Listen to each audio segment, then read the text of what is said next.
ದಕ್ಷಿಣ ಕನ್ನಡ ಜಿಲ್ಲೆಯಲ್ಲಿ ಕಳೆದ 2 ದಿನಗಳಿಂದ ಭಾರೀ ಮಳೆ ಆಗ್ತಿದೆ. ಸದ್ಯ ಮಳೆ ವಿರಾಮ ನೀಡಿದರೂ ಕೂಡ ಅಲ್ಲಲ್ಲಿ ಮಳೆ ಅವಾಂತರಗಳು ನಡೀತಾ ಇದೆ. ಇದರ ಜೊತೆಗೆ ನದಿಗಳು ಕೂಡ ತುಂಬಿ ಹರಿತಾ ಇದೆ. ನಾನೀಗ ಮಂಗಳೂರಿನ ನೇತ್ರಾವತಿ ನದಿ ತೀರದಲ್ಲಿದ್ದೇನೆ. ನೀವು ದೃಶ್ಯದಲ್ಲಿ ಗಮನಿಸಬಹುದು, ಇದು ಮಂಗಳೂರಿನ ಜೀವ ನದಿ ಅಂತಲೇ ಕರೆಸ್ಕೊಂಡಿರ್ತಕ್ಕಂಥ ನೇತ್ರಾವತಿ ನದಿಯ ಸದ್ಯದ ದೃಶ್ಯಗಳು.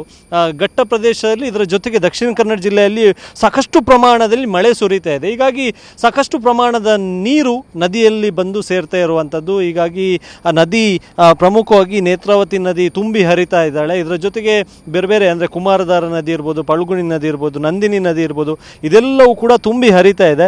ಹೀಗಾಗಿ ನದಿ ತುಂಬಿ ಹರಿಯುತ್ತಿರೋದ್ರಿಂದಾಗಿ ನದಿ ಪಾತ್ರದ ಜನ ಎಚ್ಚರಿಕೆಯಿಂದ ಇರಬೇಕೆನ್ನುವಂಥ ನಿಟ್ಟಿನಲ್ಲಿ ಜಿಲ್ಲಾಡಳಿತ ಈಗಾಗಲೇ ಸೂಚನೆಯನ್ನು ನೀಡಿದೆ.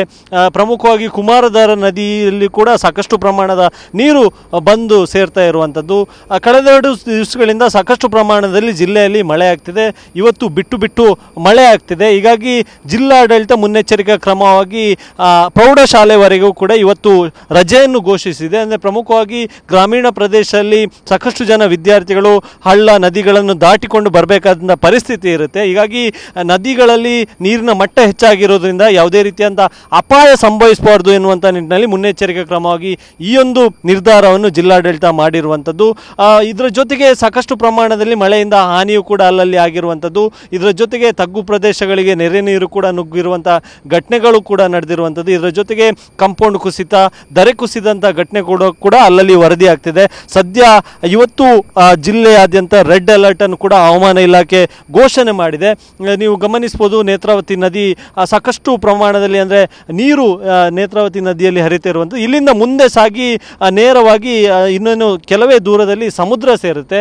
ಹೀಗಾಗಿ ಈ ಒಂದು ನೇತ್ರಾವತಿ ನದಿಯಲ್ಲಿ ಕುಮಾರಧಾರ ನದಿಯ ನೀರು ಕೂಡ ಒಟ್ಟಾಗಿ ಬಂದು ಈ ಒಂದು ನೇತ್ರಾವತಿ ನದಿಗೆ ಸೇರುತ್ತೆ. ಇದು ಮುಂದೆ ಸಾಗಿದಂತೆ ಸಮುದ್ರವನ್ನು ಸೇರುತ್ತೆ. ಇದರ ಜೊತೆಗೆ ಸಮುದ್ರವು ಕೂಡ ಸಾಕಷ್ಟು ಪ್ರಕ್ಷುಬ್ಧವಾಗಿದೆ. ಯಾಕಂತ ಹೇಳಿದ್ರೆ ನೆರೆ ನೀರು ಸಮುದ್ರವನ್ನು ಬಂದು ಸೇರೋದ್ರಿಂದಾಗಿ ಕಡಲು ಕೂಡ ಅಬ್ಬರದಿಂದ ಇರುತ್ತೆ. ಹೀಗಾಗಿ ಕಡಲಿನಲ್ಲೂ ಕೂಡ ರಕ್ಕಸ ಗಾತ್ರದ ಅಲೆಗಳು ಕೂಡ ಬರ್ತಾ ಇದೆ. ಸದ್ಯ ಜಿಲ್ಲೆಯಲ್ಲಿ ಇನ್ನೂ ಕೂಡ ಮೋಡ ಕವಿದಂಥ ವಾತಾವರಣ ಇದೆ. ಇನ್ನಷ್ಟು ಮುಂದಿನ ದಿನಗಳಲ್ಲಿ ಸಾಕಷ್ಟು ಪ್ರಮಾಣದ ಮಳೆ ಸುರಿಯುತ್ತೆ ಎನ್ನುವಂಥ ನಿಟ್ಟಿನಲ್ಲಿ ಹವಾಮಾನ ಇಲಾಖೆ ಕೂಡ ಎಚ್ಚರಿಕೆ ನೀಡಿದೆ. ಇದರ ಜೊತೆಗೆ ಜಿಲ್ಲಾಡಳಿತವು ಕೂಡ ಸಾಕಷ್ಟು ಮುಂಜಾಗ್ರತಾ ಕ್ರಮವನ್ನು ಕೈಗೊಳ್ಳುವಂತೆ ಜಿಲ್ಲಾ ಮಟ್ಟದ ಮತ್ತು ತಾಲೂಕು ಮಟ್ಟದಲ್ಲಿರ್ತಕ್ಕಂಥ ಅಧಿಕಾರಿಗಳು ಕೂಡ ಈಗಾಗಲೇ ಜಿಲ್ಲಾಧಿಕಾರಿಗಳು ಸೂಚನೆ ನೀಡಿದ್ದಾರೆ.